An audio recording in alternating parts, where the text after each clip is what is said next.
कहाँ जाता है डिस्ट्रीब्यूट करने के लिए? इधर बोरोली। बोरीवली हाँ। और बोरोली स्टेशन के इधर। हाँ। इधर बोराई और कांदिवली। कांदोली। सेमला।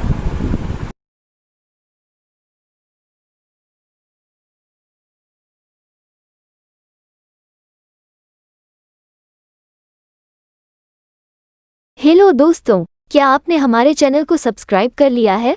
यदि अभी तक नहीं, तो कृपया अभी नियमित अपडेट के लिए सब्सक्राइब कर और लोकनाथ स्वैन चैनल परिवार से जुड़ें। मैं अभी वर्धन मिल्क का डिस्ट्रीब्यूशन पॉइंट में हूँ। रात 5 बजे उन लोग उठता है और उनका वैन आने से बाद उन लोग का टीम डिस्ट्रीब्यूट करने के लिए शहर को निकल जाता है।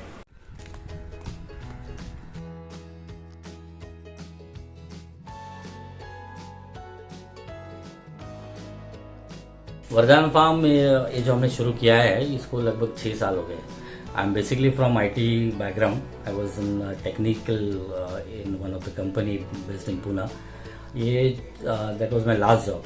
फिर हमने सोचा कि कुछ एग्रीकल्चर में हम काम करेंगे और तभी हमने मिल्क इंडस्ट्री के बारे में थोड़ा पढ़ाई किया। काफ़ी 2-3 जगह पर महाराष्ट्र में, कोल्हापुर, सातारा, इस जगह पर हमने घूमा। फिर हमने सोचा कि A2 मिल्क जो देसी गाय का हमारा दूध है उसको हम मुंबई में प्रोवाइड करेंगे या फिर देसी गायों का फार्म शुरू करेंगे। उस पर हमने थोड़ा काम करना शुरू किया। फिर लगभग 5-6 साल पहले हमने गुजरात में जो गिर गाय पाई जाती है वहाँ से हमने कुछ गाय खरीदे और ऐसा हमने ये काम शुरू किया। फिर उसके बाद जैसा जैसा लोगों का नीड, लोगों का दूध का रिक्वायरमेंट हमको समझ में आ गया, वैसे वैसे हमने इसमें Aahista Aahista time by time इसमें गाय का क्वांटिटी बढ़ाया। मिल्क का क्वांटिटी में हम किस तरीके से अच्छी क्वालिटी का मिल्क हम दे सकते हैं उसके ऊपर हमने काम किया। और बॉटल्स में हमने ये दूध का डिस्ट्रीब्यूशन पूरे मुंबई में हमने शुरू किया था शुरुआत में। बट बाद में हमने अभी कुछ रिसेंटली 1 महीने पहले दशहरे के टाइम पर हमने इसको पाउच में भी पैकिंग शुरू किया हुआ है। सो बेसिकली ये दोनों पैकिंग में अवेलेबल है। ग्लास बॉटल्स है और पाउच हमने रेगुलर पाउच है। आप जो काओ मिल्क दे रहे हैं, ये क्या गिर काओ का मिल्क है? यस, गिर काओ क्या है और जनरल काओ क्या है और आपका मिल्क क्यों डिफरेंशिएट होता है मार्केट में? बेसिकली हम जो दूध हमारे पास जो गिर गाय है वो उसका गिर ब्रीड का गाय है हमारे पास है। गिर जो है वो बेसिकली गुजरात के गिर जंगलों में जो पाई जाती थी उस गाय का नाम है गिर। तो उस ब्रीड का गाय हमने सारा हमारे फार्म में रखा हुआ है। जो रेगुलर दूध पी रहे हैं, जैसे बाकी के लोकल जो दूध पी रहे हैं या फिर जर्सी गाय हो गई या हॉल्स्टीन फ्रीजन गाय हो गया, ये जो है सारी फॉरेन ब्रीड्स है। अभी इसको हम आइडेंटिफाई कैसे करेंगे? तो इसके 2-3 रीजन है, 2-3 ये है जिससे हम समझ सकते हैं कि ये गाय देसी गाय है या फिर ये फॉरेन जर्सी है, हॉल्स्टीन फ्रीजन की ब्रीड है। तो हमारी जो जितनी भी देसी गाय है उनके पीठ के ऊपर एक हम्प रहता है। वो हम्प आपको हर एक गाय में नहीं मिलेगा। आपको जर्सी गाय के पीठ के ऊपर वो हम्प नहीं मिलेगा, HF गाय के पीठ के ऊपर आपको ये हम्प नहीं मिलेगा। तो वो हम्प से हम आइडेंटिफाई कर सकते हैं कि ये इंडियन ब्रीड की गाय या फिर ये देसी गाय है। ओके, उसमें भी गिर गाय एक अलग है। देसी गाय की क्वालिटी इंडिया में लगभग 80 से 25 अलग अलग 80 to 85 अलग अलग ब्रीड्स है इंडियन का उसकी। उसमें गिर गाय का जो है वो हमने हमारे पास रखा हुआ है। अब इसका दूध कैसे पहचानना है? तो दूध जो है, सादी जो गाय है हमारी जर्सी गाय या फिर हॉल्स्टीन फ्रीजन जो फॉरेन ब्रीड की जो गाय है उनका दूध और हमारा ये देसी गायों का दूध या फिर गिर गाय का दूध या फिर देसी गाय का दूध जो है वो हल्का सा येलोइश रहता है, हल्का सा। आप बाकी अब ये जर्सी गायों का दूध देखेंगे तो वो पूरा व्हाइट आपको पता समझ में आ जाएगा, पूरा का पूरा व्हाइट रहता है। जबकि इन गायों का दूध हल्का सा येलोइश रहता है। वो येलोइश होने के पीछे का रीजन भी क्या है? ये जो हम्प इनके पीठ के ऊपर रहता है उसमें एक नाड़ी है विच इज कॉल्ड सूर्य केतु नाड़ी। वो सूर्य का किरण जो है ऑब्जॉर्व किया जाता है उस नाड़ी के थ्रू और वही किरण जो है वो उस गाय के दूध में मिलकर उस गाय का दूध जो है थोड़ा सा हल्का सा येलोइश हो जाता है। अच्छा, ये क्यों लोग पिएगा गिर का दूध? देखिए, गिर गाय का या फिर देसी गाय का दूध के बेनिफिट्स अलग है। हमारे भारत में काफी पुराने जमाने से, मतलब भगवान श्री कृष्ण के जमाने से दूध का कंजम्पशन किया जाए, लोग दूध पी रहे हैं, बच्चों को दूध दिया जा रहा है। देसी गाय का दूध जो है वो उसके एडवांटेज है, जैसे कि आप डायबिटीज़ के अगर कोई पेशेंट है या फिर इसका डाइजेशन काफ़ी इजीली हो जाता है। इसमें ये कंजम्पशन करने से आपके जो पचन शक्ति है वो काफ़ी इजीली अच्छी रहती है, काफ़ी इजीली वो डाइजेस्ट हो जाता है। जबकि जर्सी गाय का दूध जो है, जिसमें डायबिटीज़ होने के चांसेस बहुत ज़्यादा कुछ जगह पर हमने देखे हुए, कुछ जगह पर कुछ लोगों से हमने सुने हुए हैं, बट ये जो हेल्थ के जो बेनिफिट है, काफ़ी जगह पर कैंसर के जो पेशेंट है उनको भी कुछ डॉक्टर्स रेकमेंड करते हैं कि आप ये देसी गाय का दूध कंज्यूम कीजिए करके। छोटे बच्चों के लिए या फिर सीनियर सिटीजन्स हो गए जिनके बोन्स में तकलीफ होती है, बच्चों को जो खाना हजम नहीं होता है या फिर रेगुलर मिल्क हजम नहीं होता है, उनको आप ये देसी गाय का दूध देंगे तो उनको हजम होने का जो सिस्टम है वो इजी हो जाता है। उनका कफ जो होता है, बच्चों को एसिडिटी जो होती है, उसके ये दूध के कंजम्पशन को आप वो नहीं होगी। आप सिस्टम इंजीनियर से छोड़ के ये जो एग्री बिजनेस शुरू किया, वो जॉनी कैसा शुरू किया, कैसा स्टडी किया, कैसा आपका फैमिली का तो काव का बिजनेस नहीं था? तो जब मैं पूना बेस्ड कंपनी में काम कर रहा था, तभी हमने ये वहाँ पर कुछ काम से हम जब विजिट करते थे तो हमने देखा था कि कुछ लोग फार्म अपना चला रहे, गायों का संभाल रहे, दूध निकाल रहे, तो तभी हमको थोड़ा वो इंटरेस्ट आ गया कि भाई देखते ये क्या है।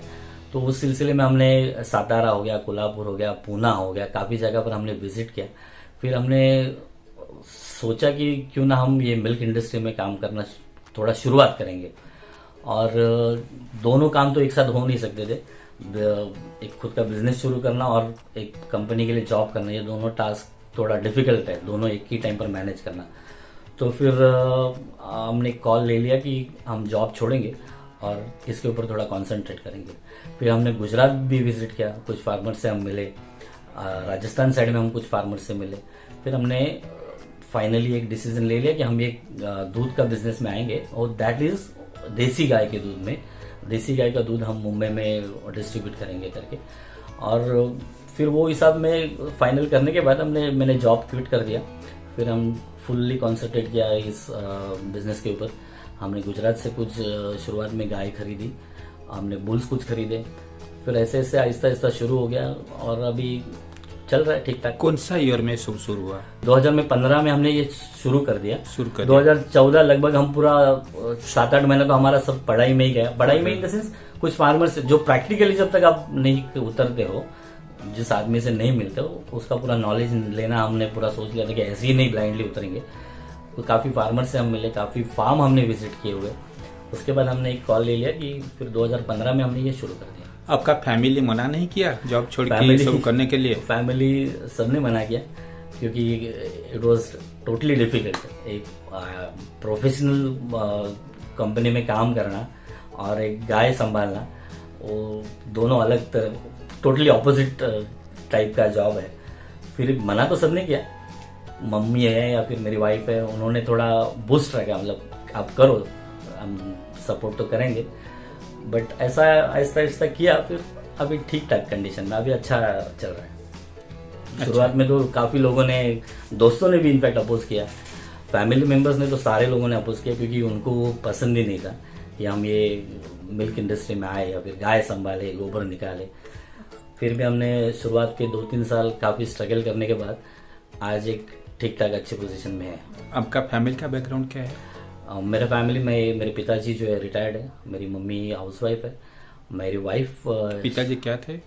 My father was working in कापड़ मार्केट इन मुंबई। अभी वो लगभग 8-10 साल हो गए वो रिटायर्ड है। मम्मी तो हाउसवाइफ है। मेरी वाइफ है एक कंपनी में अकाउंट मैनेजर है। बेटी है मेरी 6 साल की और 1.5 साल का एक बच्चा है, लड़का है। आपको कहाँ से प्रोक्योर करता है? उधर आपका क्या फार्म है? कैसा वो मिल्क पैकिंग होता है और वो कहाँ आप पहुँचता है? डिपो कहाँ है? कैसा डिस्ट्रीब्यूट करता है? तो लगभग 2 घंटा का ट्रैवल टाइम में, बाय रोड 2 घंटे का ट्रैवल टाइम में आपको नारायणगांव, चाकन की तरफ नारायणगांव करके एक जगह है, गांव है, वहाँ पर हमारा ये फार्म है। वहाँ पर हमारी सारी गायें हमने हमारे फार्म में रखी हुई है। वहीं से हमारा जो दूध निकालते हैं वहीं पर उसी गांव से एक 10-15 मिनट के डिस्टेंस पर एक हमारा पैकिंग यूनिट है। वहाँ पर ये पूरा दूध चिलिंग सेंटर में जाता है, वहीं पर उसका प्रोसेस होता है, वहीं पर उसका पहले तो टेस्टिंग होता है, फिर वो टेस्टिंग होने के बाद, उसका प्रोसेस होने के बाद सारा का सारा पैकिंग यूनिट वहीं पर है। वो वहाँ पर पैक होने के बाद जैसा जैसा रिक्वायरमेंट है, जैसा बॉटल में है, कितना पाउच में है, वो वैसा वैसा वो पैक होके फिर वहीं से वो गाड़ी निकलती है। मॉर्निंग में अराउंड 3:30 तक मुंबई में बोरीवली में हमारा डेपो है, गुराई में ये लैंड होता है। फिर वहीं से मॉर्निंग में अराउंड 4:30 को हमारे जो डिलीवरी की टीम है वो आ जाती है। हर एक लड़के को उसके एरिया के हिसाब से जितना जितना रिक्वायर्ड मिल्क है उतना डिस्ट्रीब्यूट के लिए दिया जाता है। हर एक लड़कों को एक अपनी अपनी लिस्ट दी जाती है। हम डोर टू डोर डिलीवरी करते हैं। हम कोई बल्क में कोई शॉप पे या फिर कोई डेयरी को हम दूध प्रोवाइड नहीं करते। कुछ जहाँ पर लोकेशंस में हमारी डिलीवरी पॉसिबल नहीं होती वहाँ पर हमने डिलीवरी के पार्टनर्स हमने अपॉइंट किए हुए हैं। फिलहाल मुंबई में हम मीरा रोड से लेकर पूरा वेस्टर्न लाइन में हम डिलीवरी दे रहे हैं। सेंट्रल में हम चेंबूर में है, थाना में है, घाटकोपर में है और अभी साउथ बॉम्बे में हमने शुरू किया हुआ है। आप दूध सेल कर रहे हैं IT इंजीनियरिंग काम छोड़ के, प्रॉब्लम क्या फेस किया? प्रॉब्लम काफ़ी फेस किए हुए। पहला लगभग साल हमने पढ़ाई किया, प्रैक्टिकली कुछ फार्म पर हमने स्टे किया, रुके, सब सीखा, काफ़ी सारे सेमिनार्स हमने अटेंड किए। फिर भी जब प्रैक्टिकली हमने जब ये काम ओन से शुरू किया, पहले लगभग 2.5 से 3 साल हमने काफ़ी लॉसेस देखे हैं, काफ़ी नुकसान हमने सहन किया हुआ है। सारी चीज़ें जब समझने में, गाय का हीटिंग टाइम, उसका ड्राई पीरियड, उसका मिल्किंग कैपेसिटी, ये सारी चीज़ें समझने में लगभग हमको 2.5 से 3 साल हमने सरवाइव किया हुआ है। और आहिस्ता आहिस्ता जैसा प्रैक्टिकली जब उतरते हो, जब हमने ठान ही लिया था कि हमको यही काम करना है, तो 2018-19 के बाद हमारा ये काम थोड़ा स्मूथली चलने लगा। लॉकडाउन में हमको थोड़ी डिफिकल्टीज मिली, बट गवर्नमेंट ने मिल्क इज मतलब basic requirement of every family, तो मिल्क के लिए ऑब्वियसली कोई रिस्ट्रिक्शंस नहीं रखा था। तो फिर भी डिलीवरी के लड़कों को मॉर्निंग में आना, उनको पुलिस जो क्वेश्चंस करते थे वो सारा जो डॉक्यूमेंटेशन हमने निकाला, वो ऐसा करके लॉकडाउन छोड़ के फिर 2019 के आसपास हम थोड़ा सा स्टेबल हो गए। हमारा जो सब सारी चीज़ें समझ में आ गई थी तब तक, फिर क्या चीज़ करनी चाहिए, कौन सी चीज़ अवॉइड करनी चाहिए, ये सब हमने उसके बेस पर काम करना शुरू किया और आज एक ठीक ठाक अच्छे पोजीशन में हम काम कर रहे हैं, थोड़ा स्मूथली काम कर रहे हैं। अच्छा, अभी नेक्स्ट प्लान क्या है? नेक्स्ट प्लान है हमारा, अभी हम टारगेट करना चाहते हैं ऑल ओवर द मुंबई हम डिस्ट्रीब्यूट करें। ओके, आपको कस्टमर के साथ मिला, उनका रिएक्शंस क्या है? मिल्क ये ऐसा प्रोडक्ट है ना जो जिससे कस्टमर को सेटिस्फाई रखना थोड़ा डिफिकल्ट है। डिफिकल्ट मतलब थोड़ा टफ जॉब है, क्योंकि बहुत सारे लोग हैं जो दूध प्रोवाइड करते हैं और मिल्क ये इतना सेंसिटिव प्रोडक्ट है जो बच्चों के लिए स्पेशली यूज किया जाता है, इसलिए उनके जो पेरेंट्स है उसको काफी मतलब केयरिंग किधर से आ रहा है, कहाँ से आ रहा है, डिलीवरी के लड़के कहाँ से आ रहे हैं, कैसे है, सारी चीज़ों को वो ध्यान में रखते हैं। और वही हम भी उसी चीज़ों का ध्यान रखते हैं कि लोगों को ऐसा कोई कंप्लेंट ना जाए, कि लोगों को ऐसा कोई गलत मैसेज ना जाए, हम भी इस तरीके का ध्यान रखते हैं। एंटरप्रेन्योरशिप में तो आप अकेला नहीं जा सकता। सोच तो लिया था अकेला ही, फिर उसके बाद शैलेश मदने करके एक डॉक्टर है जो कैटल के में वेटरनरी डॉक्टर है, जो पूना के एक गांव में है। मतलब वो काफ़ी जगह पर घूमते रहते हैं। शैलेश मदने सर से मैं मिला हूँ, उनके कुछ सेमिनार मैंने अटेंड किए हुए हैं। उन्होंने काफ़ी अच्छी तरीके से हमको इस बारे में गाइड किया हुआ है। फिर गुजरात में हम कुछ लोगों से मिले थे जो बेसिकली यही काम करते हैं, जिनको मतलब बाप दादा के ज़माने से उनका काम ही है, ऐसे लोगों से। बट डॉक्टर शैलेश मदने ने हमको काफ़ी अच्छे से गाइड किया हुआ। गाय का बेसिक छोटी छोटी चीज़ें, उसका वैक्सीनेशन से लेकर, उसका ड्राई पीरियड से लेकर, उसका हीटिंग टाइम से लेकर, उसका जो बाकी का रिक्वायरमेंट है, उन्होंने हमको काफ़ी हेल्प किया हुआ है। He was a IT engineer. अभी he has become an entrepreneur and a milk distributor. उनका कार में हम लोग जा रहे हैं मुंबई का वेस्टर्न लाइन में मिल्क डिस्ट्रीब्यूट करने के लिए। लेकिन मिल्क डिस्ट्रीब्यूशन में छोटा छोटा बहुत पॉइंट प्रॉब्लम आता है। वो प्रॉब्लम को समाधान करने के लिए वो खुद ही एंटरप्रेन्योर से डिस्ट्रीब्यूटर बन जाता है। कोशिश रहती है कि सुबह लोगों का स्कूल ऑफिस निकलने से पहले सबको डिलीवरी मिल जाए। बहुत सारा डिफिकल्ट हो जाता है, ऐसे चैलेंजेस आते हैं कि उनको टाइम पर डिलीवरी नहीं मिलता है, कभी कोई लड़का नहीं आता है, कभी गाड़ी का प्रॉब्लम हो जाता है, एनीथिंग कैन हैपन। जैसे आज हो गया, आज हमारे पास एक डिलीवरी का लड़का नहीं है और डिलीवरी का व्हीकल भी नहीं है, तो आज हम खुद जा रहे डिलीवरी के लिए। कस्टमर एक्विजिशन कैसा कर? सोशल मीडिया पर जो चालू रहता है वो कंटिन्यूसली चालू रहता ही है। मॉर्निंग में जो जॉगर्स पार्क है, स्कूल्स हो गए, स्कूल्स के बाहर थोड़ा कम कर दे, बट ये जॉगर्स पार्क के यहाँ पर स्टैंड ही लगा कर लोगों को इंटरेक्ट करने की कोशिश करते हैं, हमारे प्रोडक्ट के बारे में बताने की कोशिश करते हैं, कोशिश करते कि उनको हम वहीं पर दूध का सैंपल भी दें। कांदीवाली का धानु करवाड़ी नहीं, धानु करवाड़ी। बट एक कस्टमर के लिए आकर डिस्ट्रीब्यूट करना फिजिबल है? नहीं, मैंने आपको बोला ना, यहाँ पर हमारे बहुत सारे कस्टमर हैं। यहाँ पर कोई और एक लड़का आता है, इन्होंने फोन किया था कि इनको थोड़ा जल्दी चाहिए। अच्छा, इसलिए फिर मैं वो लड़का यहाँ पर पहुँचते अराउंड 7-7:30 हो जाता है। 7:30 के आसपास आता है डेली का जो है, बट आज उनको थोड़ा जल्दी दूध चाहिए था, तो फिर इसलिए हम जा रहे हैं।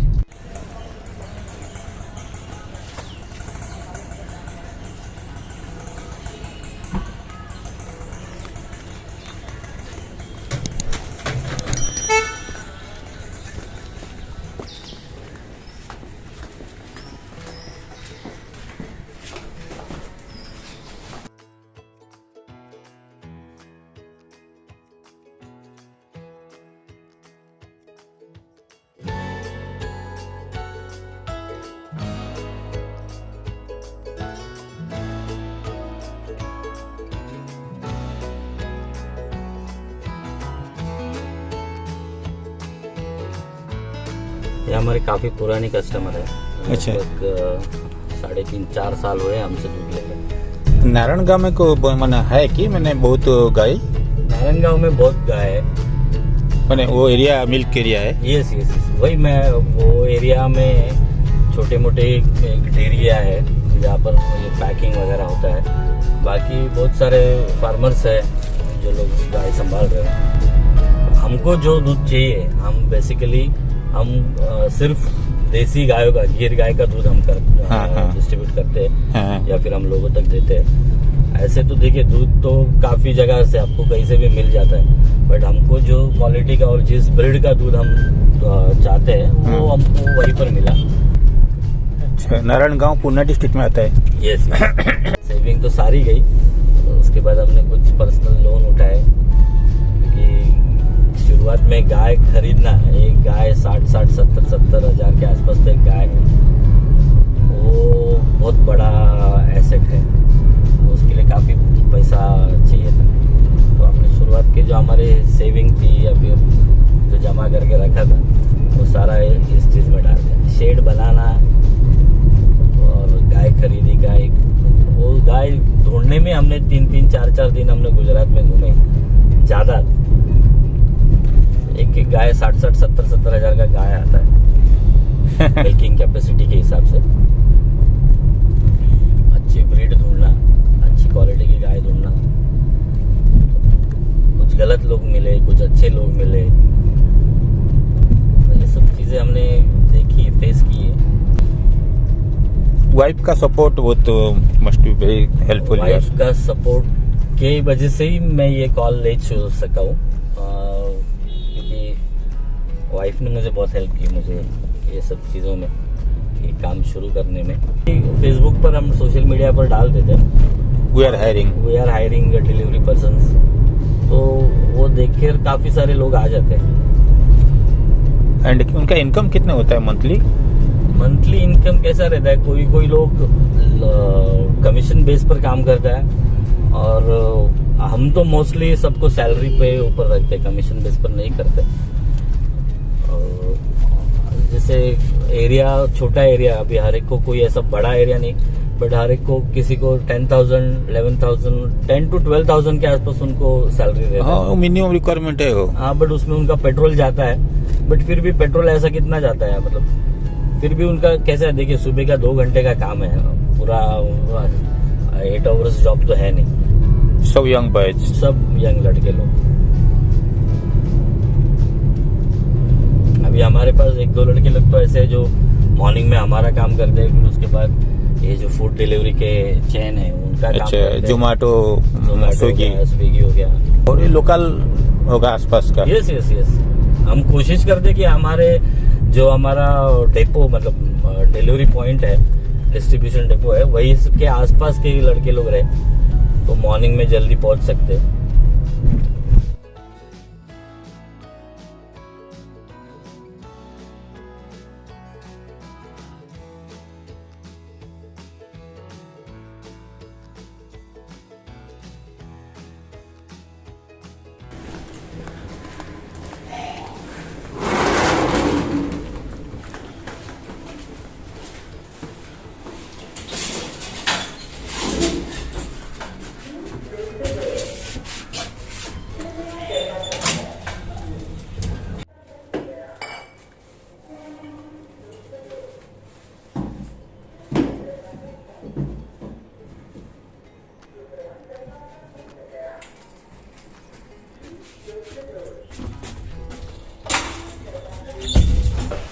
आपका बेटा सिस्टम इंजीनियर से अभी मिल्कमैन, तो ये जो ट्रांसफॉर्मेशन हुआ, आपका ड्रीम कहाँ था, अभी क्या कर रहा है, कुछ आपका सोचा है? नहीं, मैंने कभी इतना सोचा नहीं था, मगर मेरे को ताजुब लगता है कि ये इतने बड़े पोस्ट पे था, अच्छा खासा पगार था, मगर ये सब छोड़ के ये लाइन में आ गया। मैं खुद को मतलब कुछ ऐसा नयापन लग रहा है और मुझे अच्छा लग रहा है, क्योंकि खुद का बिजनेस करना, भले छोटा हो बड़ा हो, खुद का बिजनेस करना बहुत जरूरी है और बहुत अच्छा लग रहा है। अच्छा लग रहा है। अच्छा लग तो रहा है। पहले जब शुरू किया आपको कैसा फीलिंग्स था? जॉब छोड़ के, कॉर्पोरेट जॉब छोड़ के एंटरप्रेन्योर बना। नहीं, स्टार्टिंग में तो थोड़ा ऐसा टेंशन आया था, मगर सोचा चलो 2 लड़के हैं, उसमें से एक फिर भी गया तो अपन उसको सपोर्ट करेंगे, उसको गिर भी गया तो उसको उठाएंगे। मगर उसको पहले से मेरे को ये था कि मुझे खुद कुछ बिजनेस करना था, मगर मेरी फैमिली इतनी बड़ी है, 20 आदमी की फैमिली है, तो मैं नहीं कर पाऊंगा। चलो अपना बच्चा कर रहा है, मगर वो करता है, मुझे उसमें बहुत मज़ा आता है और गर्व है कि तो कुछ कमाने का सोचता है, 4 आदमी को रोजी रोटी देने का सोचता है, तो बहुत अच्छा लगता है। प्रॉब्लम कहाँ से आया? प्रॉब्लम तो काफ़ी हमने फेस किए हुए हैं, बट जो ज़्यादा हिट होता है वो प्रॉब्लम है। हमने शुरुआत में सोचा था कि कुछ पार्टनरशिप में काम करेंगे, बट कुछ रीजंस के वजह से, देखिए सबका मेंटेलिटी आपके जैसा नहीं होता है, जैसा हम सोचते हैं वैसा सब सोचा ऐसा तो नहीं हो सकता है। कुछ रीजन के वजह से वो नहीं कंटिन्यू हो पाया और ऑन अ गुड नोट हमने वो डिसकंटिन्यू किया। फिर हमने खुद करके, मतलब 2015-16 में मैंने खुद ये वरदान फार्म हमने रजिस्टर किया, उसके सारे फूड लाइसेंस और सारे जो डॉक्यूमेंट्स, लीगल डॉक्यूमेंट्स रिक्वायर्ड है वो हमने खुद करके ओन करके किया हुआ है। अभी हम सिंगल है, मैं खुद ओनर हूँ इसका। क्या सीखा है जोनी से? काफ़ी कुछ सीखा है, काफ़ी लोगों से बात करने के तरीके, लोगों के बिजनेस के कुछ काम करने के तरीके, और किस तरीके से किसके साथ क्या कैसा रहना चाहिए, और लोगों का रिक्वायरमेंट क्या है। आप सक्सेसफुल बिजनेसमैन तभी बनोगे जब आप लोगों का रिक्वायरमेंट अच्छी तरीके से फुलफिल करोगे। आपको क्या चाहिए वो दैट इज नॉट इम्पॉर्टेंट, लोगों को क्या चाहिए दैट इज मोर इम्पॉर्टेंट। और अगर आप वो फॉलो करोगे तो डेफिनेटली आज नहीं कल नहीं परसों आपको अच्छे रिजल्ट जरूर आएंगे। एक हेमंतजीत है, एक आईटी इंजीनियर, कॉर्पोरेट में काम किया था, कॉर्पोरेट जॉब, कॉर्पोरेट लग्जरी उनका लाइफ में था, लेकिन एंटरप्रेन्योरशिप बग उनके पास आया और वो एंटरप्रेन्योर बन गया। 1.5 साल से 2 साल market research, product study, product knowledge gain करने के लिए बिताया और इसके बाद शुरू किया वर्धन मिल्क। ये beginning of an entrepreneur career, beginning of an enterprise. Future दिखेगा क्या होगा। दोस्तों, आपके विचार हमारे लिए महत्वपूर्ण हैं। कृपया कमेंट बॉक्स में अपनी राय दें।